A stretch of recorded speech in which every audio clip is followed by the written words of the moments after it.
Испытано на себе. Плоскостопия – это бич современного общества. Пожалуй, даже не только современного, а всех времен и народов. Ведь плоскостопия – это не просто диагноз, не просто слово, не просто отмазка от военкомата, чтобы вас не взяли в армию. Это серьезная болезнь, заболевание, которое может привести к разрушительным последствиям для вашего организма, выявить какие-то новые болезни, которые не присущи были до этого. Плоскостопия – это то, что лечится, это то, что диагностируется, это то, с чем нужно бороться. Ведь не просто так создают специальные центры обучения, центры диагностики, центры лечения плоскостопия. И сегодня, пожалуй, мы займемся выявлением его, плоскостопия как болезни как таковой, испытаем на себе, как это происходит, и поможет нам сегодня в этом Нюргун Владимирович Данилов. Приветствую. Здравствуйте. Нюргун Владимирович, сразу назревает вопрос, что же такое плоскостопия? Ведь для большинства это просто когда плоская стопа. И какие это может приводить, к каким болевым ощущениям, каким нарушениям здоровья это может приводить? Вот вкратце, пожалуйста. Если вкратце, то принято считать в обществе, что плоскостопие – это просто потеря какой-то рессорной функции стопы.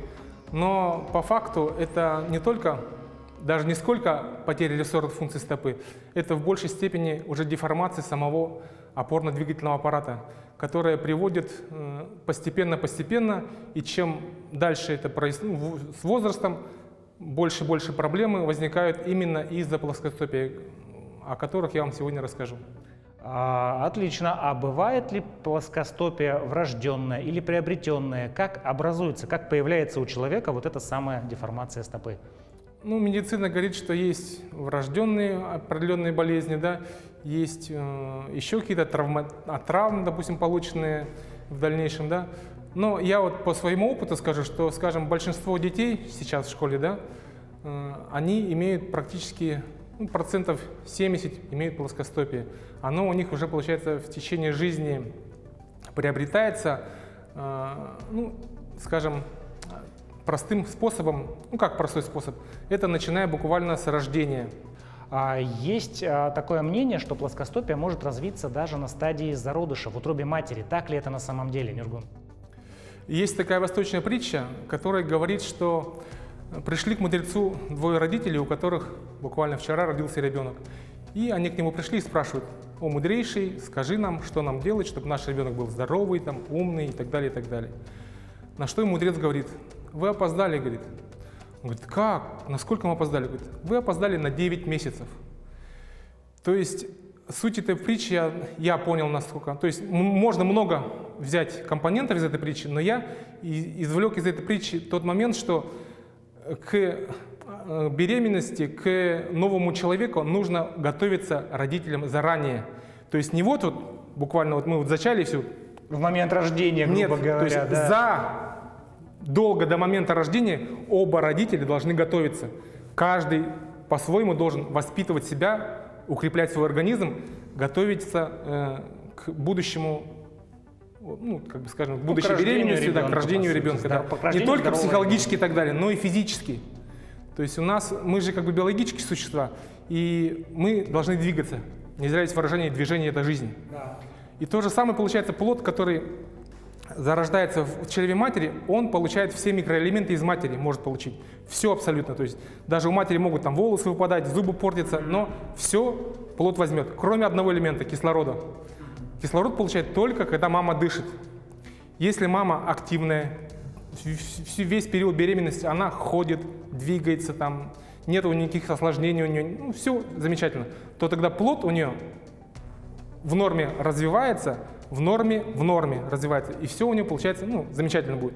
Но если у мамы какие-то осложнения, ей тяжело, там, тошнота, разные сопутствующие беременности заболевания, то есть она уже меньше двигается, меньше поступает кислород, и, соответственно, ее ребенок уже меньше получает кислорода и меньше двигается.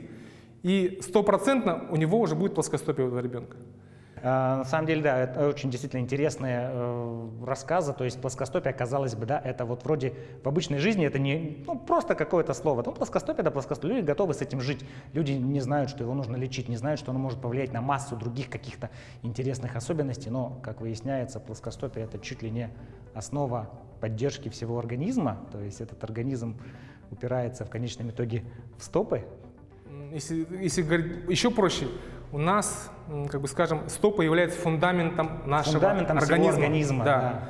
То есть, если в доме главное это фундамент, да, от фундамента зависит, насколько будет дом стоять долго, крепко, насколько он потребует ремонта, да, то есть, если фундамент плохой, будешь очень часто его ремонтировать, и он прослужит недолго. То же самое наши стопы. Если они в норме, то ты тогда будешь меньше болеть, больше двигаться и дольше проживешь, соответственно. Друзья, стопы – это основа всего организма. В принципе, логично, ведь именно со стоп начинается наше движение, ходьба, бег, перемещение в пространстве. То есть стопы – это действительно, как сказал Нюргун, фундамент. И сегодня мы попробуем сделать так, чтобы этот фундамент работал долго, качественно, нес наше здоровое и бодрое тело всю жизнь. И это было приятно для всех. Испытание плоскостопия.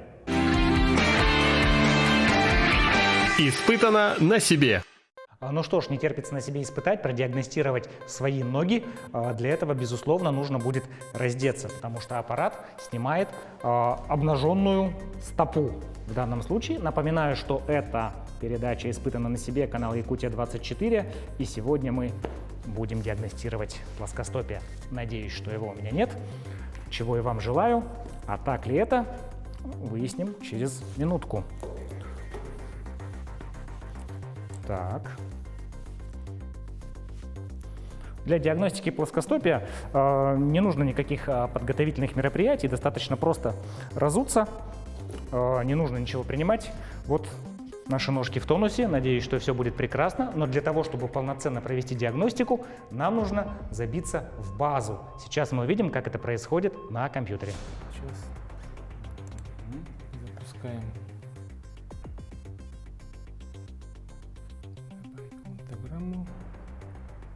Так, значит, похоже на обычный сканер. Да, встаешь на него ногами, ноги параллельно, так, да? Оно выдержит? Выдержит, на до, какой вес до 150 килограмм. До 150 классно. Мне ноги еще чуть 100 ближе, килограмм. ближе, Так, ближе. так. О, замечательно все. Так, теперь стоим, не двигаемся. Как бы сказали в рентген-кабинете. Ровно голову. Вдыхаем и не дышим. Все, можешь слезать. Ура. И сейчас... Так, все, отсканирование произошло. Это довольно быстрая процедура, то есть буквально несколько секунд нужно постоять, и мы видим уже снимок. Я уже сам предварительно по снимку вижу, что все нормально. Я немножко подготовился, посмотрел схемы, при которых плоскостопие приобретает критическую степень. Вроде бы все нормально, но так ли это на самом деле? Сейчас узнаем. Так, у нас компьютерная программа она не полностью автоматическая, а, скажем, полуавтоматическая, да? То есть у нас два индекса, индекс Чижина и индекс Шриттера, да? Сейчас я уже по реперным точкам выставляю. Ага. То есть получается, после снимка оператор, специалист должен вывести еще снимок в какие-то определенные параметры, чтобы мы могли идентифицировать, да, что-то. Вот. Так. Стопа нормальная. Это у нас получается левая, у тебя чуть повышенный свод, да? Ну это не смертельно, но плоскостопие это не может не радовать. Плоскостопия у тебя нету, конечно. Так, вообще никакой ни первой степени, ни нулевой, ни второй. Оно ведь подразделяется по степеням. Скажи, пожалуйста, а вот последняя крайняя степень, она насколько критична? Что при третьей степени плоскостопия вот происходит с организмом? Если про плоскостопие третьей степени, то давайте мы сейчас, я вам покажу. Есть у нас один... Сейчас мы, наверное, даже увидим разницу в фотографиях. Вот нога без плоскостопия и плоскостопие третьей степени. И сразу, пока Нюргун ищет, хочу задать вопрос. Бывает ли так, что ноги по-разному плоские? То есть одна левая нога, например, имеет плоскостопие? Само собой, да. Такое возможно, да? Не обязательно это Это не то, что не обязательно... Это они естественно. Одновременно никогда не опускаются. То есть одна стопа может быть выше, другая поменьше. И, как мы видим, получается, вот у нас это у нас третья степень плоскостопия. Тут у нас и стопа по Чижину плоская стопа, и Шриттер говорит, что стопа у нас полностью у нас имеется плоскостопие. Третьей степени. Это очень такая, скажем, деформация серьезная в стопе. Но ведь плоскостопие – это такая болезнь, которая поддается корректировке, поддается лечению. Наверняка есть какой-то комплекс упражнений, может быть, при первой и второй степени, которые можно делать дома. То есть, если у человека диагностировано легкое плоскостопие, то в домашних условиях можно что-то начинать делать, чтобы его, по крайней мере, чтобы оно не прогрессировало. Ну да, это как раз я вот, скажем, в течение больше 15 лет занимаюсь этим вопросом и нашел определенные упражнения, которые как раз-таки могут помочь в этом вопросе. Здорово. А мы можем сейчас пару упражнений проделать, чтобы люди увидели, как это просто, несложно, быстро, но какой дает это эффект? Так, ну, Что для самое этого нам первое понадобится? упражнение, которое я для себя вычленил и узнал, да, оно как бы является и тестовым упражнением. То есть мы сделаем, Так. давайте, тоже напротив меня встаньте, ножки вместе сделали.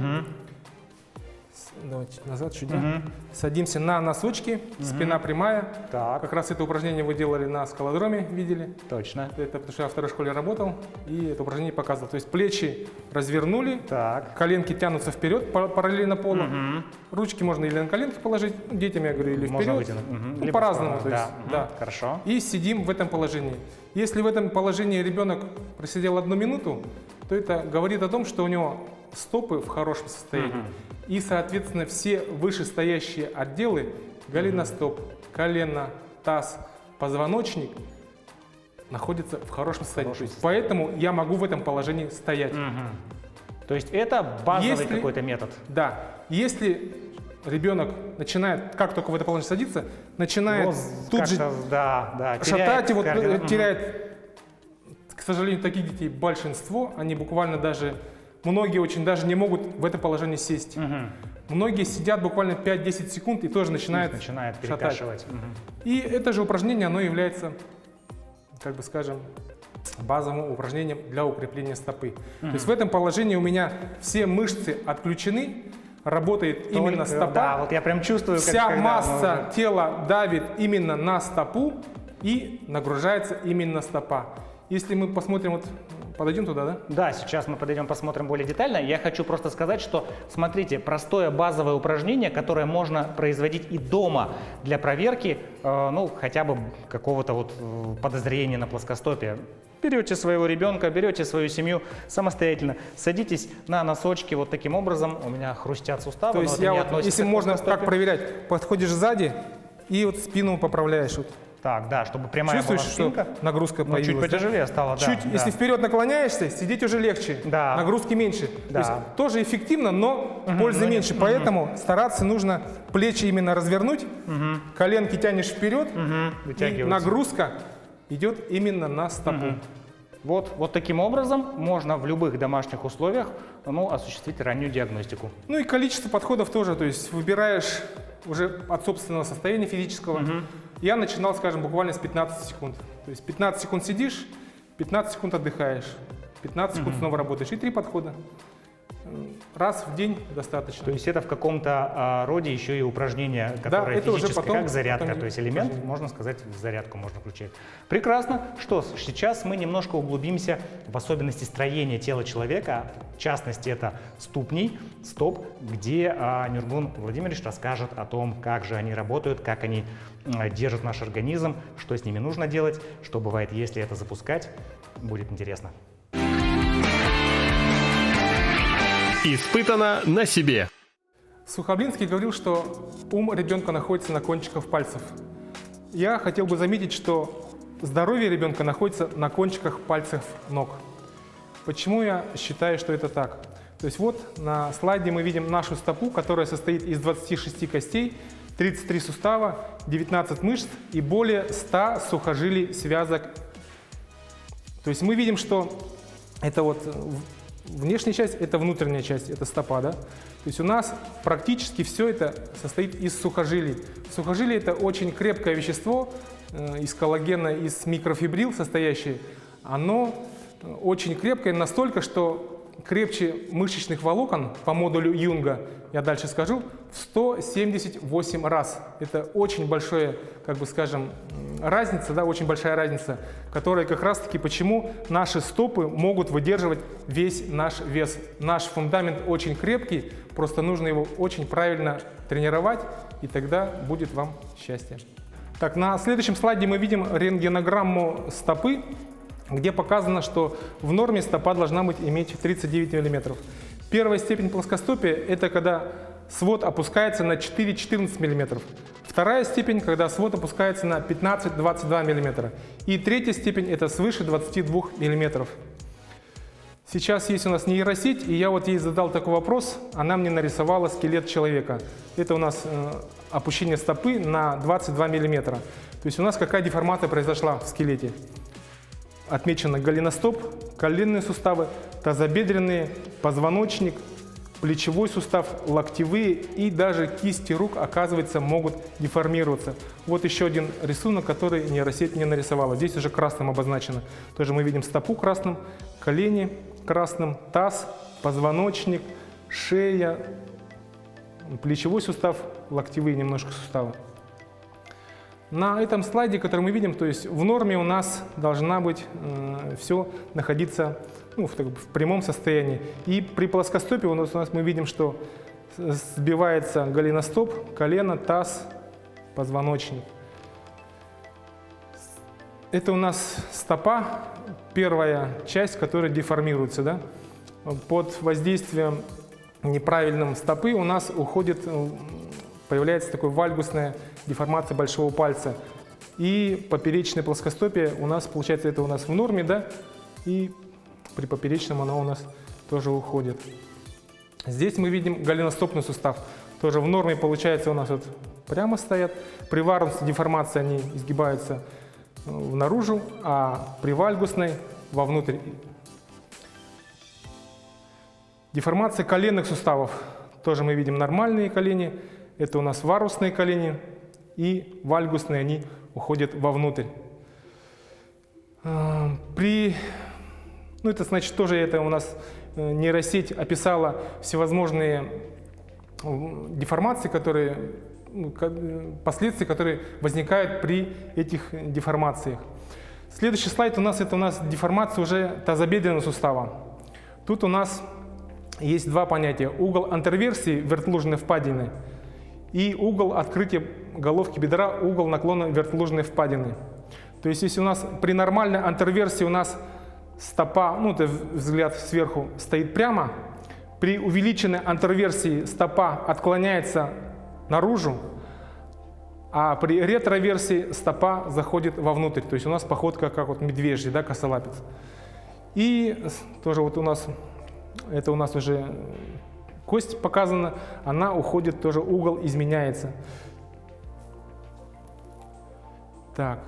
Также у нас получается деформация позвоночников, каким образом происходит.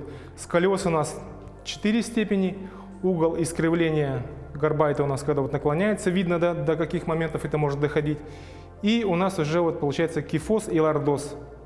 Это у нас все деформация позвоночника. Какие ужасные вещи к чему может привести плоскостопие? Возникает вопрос, есть ли возможность профилактики плоскостопия? Что делать родителям, которые хотят, чтобы их дети чтобы их ножки были здоровыми? Домашняя профилактика, к чему она сводится? Домашняя профилактика, элементарно ребенок должен двигаться. Сейчас у нас бич такой, что дети сидят в телефонах, в компьютерах. Это страшный бич, что ребенок обездвиживается. Да. Это у нас называется как компьютерная зависимость, да? Да. То есть она, не только воздействует на психику, на какое-то эмоциональное состояние, но в первую очередь она воздействует на физиологию тем, что ты выполняешь меньше локомоций в день. То есть в норме, условно, должен сделать 100 локомоций, если, в день, да?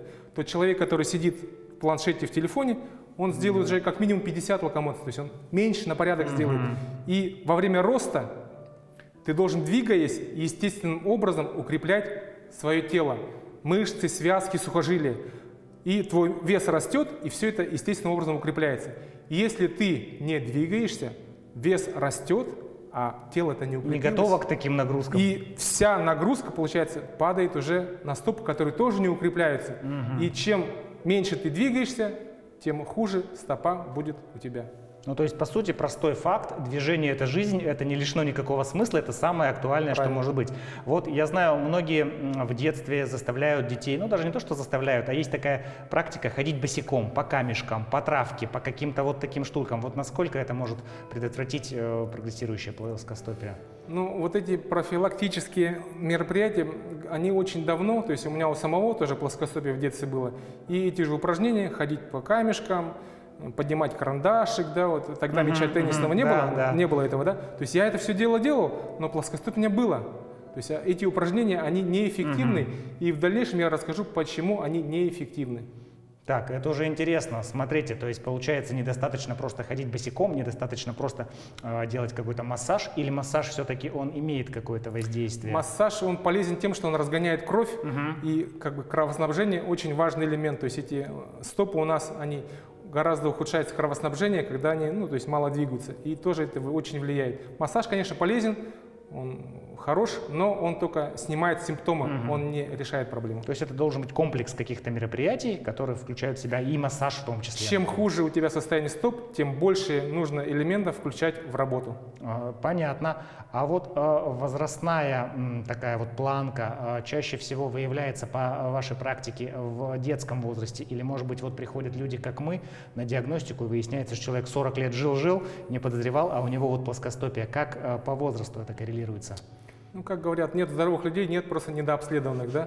Я тоже соглашусь с этим. Я как бы начал заниматься, это когда 15 лет я начал заниматься назад, я сам на себе стал испытывать, мне стало немножко лучше, я взял своих старших сыновей, начал их мучить, им тогда было лет, не помню, 13-14, где-то, ну, подростковый период, и с этого периода у меня, получается, двойняшки сыновья, один был здоровый, а второй была гемангиома, то есть он в детстве перенес несколько операций, у него был избыточный вес, были иксообразные ноги, он хуже бегал, очень был малоподвижный. И вот я с ним тоже начал заниматься, то есть все втроем мы начали заниматься. И сейчас ему уже 25 лет, у него второй разряд по скалолазанию, по баскетболу второй разряд. То есть я у него, конечно, не идеально все сделал, но стопу я у него вывел к норме практически. Ноги у него уже не X, то есть он бегает, передвигается уже без проблем. Замечательно. То есть, в принципе, какими-то определенными методами, физической нагрузкой какой-то, можно каких-то результатов достичь, Безусловно, не прибегая да. к операции, скажем. Во время работы во второй школе я свои упражнения применял уже на детях. У меня были начальные классы и старшие классы. И, к сожалению, это изменения, они видны только визуально. То есть, когда вот человек движется, идет или бежит, визуально биомеханика движения видна. И вот именно на тех детях, которые вот были особенно плохи, у которых биомеханика плохая была, как раз вот на них можно было увидеть. И получается, я вот о своем подоскане вот этом я мечтал 10 лет. Только вот нынче мы его купили, то есть и то, как бы, скажем, он не совсем вау, да, то есть есть еще дороже, то есть они еще лучше, скажем, скорее всего, да. И проблема в чем? То есть нету возможности снять показания, только визуально можно увидеть результат. Потому что, скажем, если, давайте я тут покажу немножко. Так, да? хорошо. Сейчас, секундочку. То есть у нас сейчас, вот вы придете, скажем, в поликлинику в нашу, да, Так. и врач-ортопед вам выпишет вот такую бумажку, даст. Вот ходьба на носочках на пятках, сгибание, разгибание пальцев, сближение носков обеих стоп, обхватывание стоп мяча, катание скалочки. Вот. Ну, это вот, по сути, да. базовые упражнения, про которые мы говорили, типа Да, как это ходьба то, что- босиком. Момент такой, вот это вот уже дается в Москве, то есть это мне вот тоже, я вот со многими связываюсь, мне вот, видите, какая, то есть уже Ну, здесь портянка прямо, хорошая, да, да, то есть тут уже анамнез серьезный. Диагноз чуть очень тебя, да, подробно то есть все расписано, но рекомендации, то есть у них боли были, гелем назначили, да, норофения, ЛФК, массаж, то есть по сути обследование более качественное, но рекомендации те же по самые, сути, те же то самые. есть не решают проблемы. То есть я вот, занимаясь этой темой, как раз-таки нашел причину, почему это такое происходит у нас. Вот. Так. То есть Ага. есть такой модуль Юнга, как я сказал уже, да? Здесь мы видим, что вот мышца в покое, она 9 в 10 пятой степени, сухожилие 1,6 на 10 в 8 Восьмой степени. степени. И мы вот теперь уже выясняем, да, то есть считаем, что в 107, примерно в 178 раз связки крепче сухожилий. Сухожилий. То есть наш опорно-двигательный аппарат состоит из кости, связки сухожилия, мышцы. То есть когда мы начинаем бегать, прыгать, отжиматься и так далее, да, то есть наши мышцы во время этих упражнений устают гораздо раньше, чем связки получат нагрузку. То есть я, скажем, если беру стальной брусок, да, и деревянный брусок, что мне нужно для этого? То есть я беру дрель, да, беру сверло по металлу, я знаю, по металлу мне для стали, я сверлю его. По дереву у меня сверло по дереву. Если я возьму сверло по дереву и попробую сталь просверлить, у меня ничего не получится. Хотя тоже это сравнение не настолько серьезное, потому что если вот я тоже то же самое, как вот здесь посчитал, сталь крепче дерева всего в 16 раз. Разницу ощущаете? Да, да. То есть это просто небо и земля. Если момент еще такой взять, как вот скажем, наше тело за 100%, стопы у нас занимают всего 2%. Две стопы это 4%.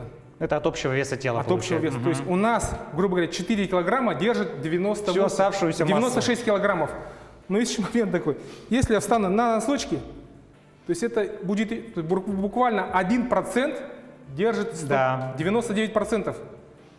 То есть на первом слайде же мы видели, что все в сухожилиях. Все в сухожилиях. 178 раз они крепче, поэтому это все и происходит. То есть я могу взять на себя, вот тебя, допустим, да, ты весишь сколько? 90 килограмм. Ну, нет, не 90. Хорошо. То есть штангисты берут вес штангу, и вот помимо своего веса берет еще другой вес, нагрузка. И стопы это все выдерживают. Колоссальный просто вес. Если, скажем, я возьму скакалку и начну прыгать, то есть если физику взять, да, то это уже в динамике нагрузка. В динамике нагрузка на стопы еще больше, то есть не 100 килограммов будет, да, а еще больше в разы. Да. То есть наши стопы, колоссальная нагрузка, действительно. Настолько крепкие, и обычные упражнения к ним не подходят. То же самое, брать карандашик пальцами. То есть нужно этот карандашик взять десятки тысяч раз, чтобы связки получили нагрузку. То есть связки, они получают нагрузку двумя способами. Это большое количество повторений и статические упражнения. Эти два, получается, вида, они как бы решают проблему. Но, как мы знаем, что мы очень много не можем двигаться, у нас мышцы устанут, дыхательная система устанет, кровеносная система забьет. То есть мы очень быстро можем выдохнуться, тысячами раз у нас очень маловероятно, что получится сделать, чтобы у нас укрепились связки. И поэтому вот именно статические упражнения, они очень эффективны. Если рассказать, откуда я взял эти упражнения. Эти упражнения мои взяты из йоги. Йога это у нас, йоги получается у нас очень как большой период. Древний период. Тысячи лет этим упражнениям. И они, получается, уже проверены не просто временем, а веками. Тысячелетиями даже, по сути, получается. Если любой вид фитнеса, там, бодибилдинг и так далее, ему от силы, ну, максимум 50 лет. Да. Ну ладно, пускай 100 лет, да? То есть они вообще не проверены. А вот именно вот эти упражнения, они проверены, но, к сожалению, один нюанс есть. Это буквально, скажем, если мы возьмем автомат Калашникова, выкинем его в прошлое, возьмет древний человек возьмет его, и как пользоваться, для чего он не знает. То же самое мы вот видим рисунки наскальные, йога, да? Встань так. Что улучшилось? Я вот начал заниматься, вот у меня пищеварение улучшилось, вот у меня голова просветлилась. И вот каждый говорит сам, что у него случилось. Я же к йоге отношусь с таким отношением, что именно физически укрепляется. Скажем, вот базовое вот это упражнение, то есть я обратил внимание, что именно нагрузка идет на стопы. То же самое есть упражнения на колени, на таз, на позвоночник. То есть все отдельные суставы, они укрепляются определенными упражнениями. И вот именно их укрепляя, мы как бы становимся лучше, здоровее и так далее. Прекрасно. Смотрите, друзья, в плоскостопии не все так просто. Есть методы математических расчетов, есть элементарные понятия о физике. даже вот исторически, по сути, упражнения для профилактики, для лечения плоскостопия, они пришли за много тысяч лет назад. То есть это настолько серьезная проблема, которую в современном мире нужно решать, ну, я думаю, современными способами. Сразу хочу задать еще один вопрос. Какие противопоказания, может быть, освобождение от физкультуры для детей, может быть, это пресловутое «не взяли в армию из-за плоскостопия». Вот какие противопоказания у человека, у которого обнаружена, ну, какая-то степень плоскостопия? Есть ли ограничения на физические нагрузки? Противопоказаний практически нету. Единственное противопоказание, ну не то, что а будет тяжело сидеть человеку с большим весом. То есть у меня вот есть девочки, допустим, там мальчики, которые большой вес имеют, и поэтому они начинают тоже сидеть, но чуть-чуть придерживаются. Чуть-чуть, ну скажем, в приседе они могут одним пальчиком за стенку подержаться или за стульчик. Да. То есть они но все равно это идет статика, которая она именно укрепляет. Взрослым, конечно, будет тяжелее немножко, то есть у них уже и стопа будет в гораздо худшем состоянии, и масса будет тела побольше у кого-то, и какие-то уже дополнительные заболевания, там артроз, ну, артрит, ну, то есть заболевания тоже мешают этому процессу. Да, ну то есть, по сути, человек с плоскостопием может жить полноценной жизнью, занимаясь физкультурой, спортом, какими-то обыденными делами, ничего в этом страшного нет. Да. Прекрасно. Испытано на себе. Так, что мы сейчас будем делать? Какие упражнения нам предстоят? Сейчас я покажу вам, как вот проверить тазовые связки.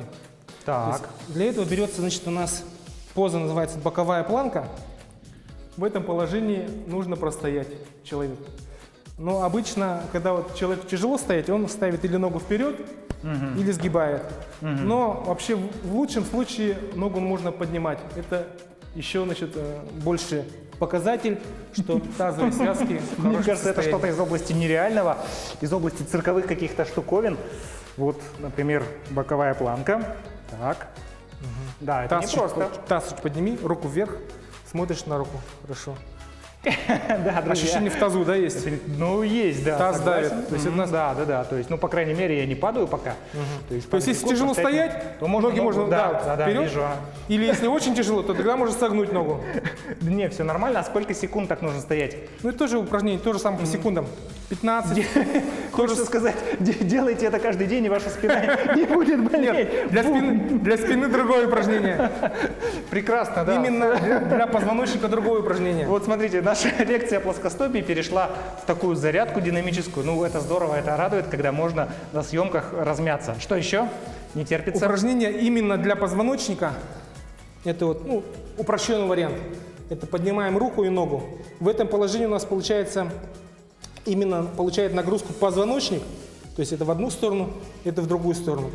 Если для более тренированных людей уже из упора лежа поднимается рука-нога, стоим в этом положении. И то же самое можно поменять на другую руку. То есть в этом положении у нас получает нагрузку именно позвоночник. Но чтобы встать в это положение, нужно, конечно, делать подводящие упражнения. Но нельзя так сразу да, без то есть разогрева сначала взять и- получается просто планка у нас стоит, потом тренируем. Сначала руки тренируем по отдельности, потом ноги по отдельности.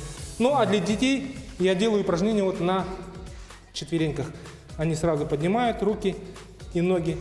Дети, которых имеют плоскостопие, они в этом положении, ну буквально вот получается, начинают, ну сразу ерничать, даже вот ногой бьют, вот они вот не могут, да, сразу так. Ну то есть различные положения, которые они не могут, ну, закрепиться, они в этом положении не могут. То есть у них именно получается вот позвоночник, каждый отдел связочки у него плохие, и поэтому он не может в этом положении закрепиться. Вот, казалось бы, простые упражнения, потратить немножечко каждый день, но, во-первых, это укрепление связок, это основа всего нашего организма, и укрепление базовых костей. Это позвоночник, это тазобедренные суставы. Мне кажется, это прекрасно будет дополнять зарядку утреннюю. Вообще позвоночник, он, конечно, это ось, это основа, но только до того момента, это вот, скажем, в утробе матери развивается ребенок, рождается, пока, значит, он только-только учится там поднимать голову и так далее, и так далее. Но как только он встал на ноги, на него сразу действует сила тяготения всемирная. То есть перпендикулярно вниз все давит на него, на стопы. И вот с этого момента стопы становятся главной частью нашего организма. И вот с этого момента уже все будет зависеть именно от ваших стоп. Если они будут у вас в хорошем состоянии, то тогда и ваше здоровье будет замечательным. Испытано на себе. Давай посмотрим, Нургун, с чего все начиналось. Начиналась твоя диагностика, увлечение диагностикой. Вот здесь я вижу, это родители просто делали стопы, ну, рисунки, можно сказать, да? То есть как я вот когда работал в школе, я вот тоже хотел брать показания, ну, насколько эффективны мои упражнения и так далее. То есть я просил родителей сделать снимки стоп, ну, слепки стопы, да, то есть красить стопу. Если в больницах делают это мазью, да, но думал, что хуже будет видно, поэтому просил краской, да, вот, то есть я вот сам, получается, тоже вот краской стопу намазал, сделал такой слепок. Ну, к сожалению, видите, вот по таким слепкам определить... Ну, здесь не очень четко видно. Да, просто... у кого-то расплывается, кто-то вообще просто ногу ставит и закрашивал стопу, да. Это у меня 15-й год, это у меня вот 16-й год тоже вот пытался с детьми работать, но, как бы скажем, уже плюнул на это дело, то есть показания снимать... Ну, это не дает такой четкости, понимания вообще это в целом. вообще не дает, то есть, ну, показания снять, то есть, ну, очень тяжело было. И поэтому я вот нашел в интернете... И что есть такой компьютерный комплекс, и, как бы скажем, хотел его купить. Но по тем деньгам он стоил где-то 150 тысяч, тот компьютерный комплекс. Сейчас он стоит уже 400 тысяч, как я сказал уже, да? То есть цены растут. Да, когда электроника и высокие современные технологии идут в помощь здоровью, мне кажется, это только плюс. Потому что можно сравнить просто-напросто обычный акварельный рисунок, по сути, и те изображения отсканированные, когда уже все это компьютеризировано. Успехов в этом. И вот насчет, если воспитания говорить, то есть у нас вот есть такая, ну, скажем, вот линия у нас, да? Так. Это у нас ребенок только зачат у нас в организме матери, да? И вот это момент, когда он уже рождается, да? Скажем, условно 40 недель. То есть если в первый день он делает одно движение, ну, условно, во второй день он делает 2 движения, и вот буквально перед последним днем он сделал 280 движений. На следующий день он должен физиологически сделать, ребенок, 281 движение. А у нас по факту получается, что мы его пеленаем. Но он лежит весь зажатый, весь свернутый. То есть мы его лишаем движений, и он у нас месяц лежит запеленованный. Покушал. Ну, по сути, вообще без движений получается. То есть мы его лишаем движений. Попробуйте себя вот на месяц запеленать, и вот насколько вы потеряете физическую форму. И вот получается, насколько, если природа его в утробе матери нормальным образом тренирует, то мы уже, после того, как человек появился на свет, мы его напрочь убиваем все заложенные в нем возможности. Опять же, получается, если говорить про утробу матери, если, скажем, вот за этот период, если суммировать все вот эти дни, да, то есть движения, ну, примерно получается, ну, условно тоже, где-то 10 тысяч движений сделал ребенок. Если он в какой-то период сделал меньше движений, то за весь период он уже делает не 10 тысяч, а 5, 6, может и того меньше. То есть он уже, один ребенок разовьется, к моменту рождения будет здоровым, а второй он сделает меньше движений, он будет хуже развит. Просто, ну, это логически подумать, да? То есть я вот не говорю, что придумаю, а чисто логические вычисления, да? То есть один двигается, он будет здоровый, второй не двигается, он будет уже больной. Есть еще одно базовое упражнение, которое проверяет состояние позвоночника. Обычно считается, что наклон вперед, он проверяет гибкость человека. Но на самом деле проверяется состояние позвоночника, поясничного и грудного отдела. То есть многие дети с плоскостопием, они просто банально не могут наклониться. То есть у них уже деформация позвоночника произошла, и они физически не могут наклониться. Ну, практически они в таком состоянии находятся. То есть наклон достать пальчиками пола для них практически невозможно, потому что у них деформировался позвоночник. Ну, уже не все замечательно, поэтому он очень просто достает. Да, прекрасно. Смотрите, друзья, ряд базовых упражнений – это ведь совсем не сложные процедуры. Их можно добавлять каждое утро в свою утреннюю зарядку, проводить их в школах, может быть, где-то в каких-то рабочих коллективах, и ваше здоровье будет улучшаться от каждого упражнения к следующему. Испытано на себе. Ну что ж, друзья, сегодня мы поговорили на такую больную тему, как плоскостопие. Узнали, как можно диагностировать, как можно в домашних условиях выявить начинающееся плоскостопие. Безусловно, хочется сказать, что движение – это жизнь. Придерживайтесь этого принципа постоянно. Занимайтесь активностью со своими детьми, гуляйте на свежем воздухе, делайте зарядку. Такие элементарные, простые движения могут позволить вашему организму работать хорошо и функционально. С вами Якутия-24, проект «Испытано на себе». Вливайтесь!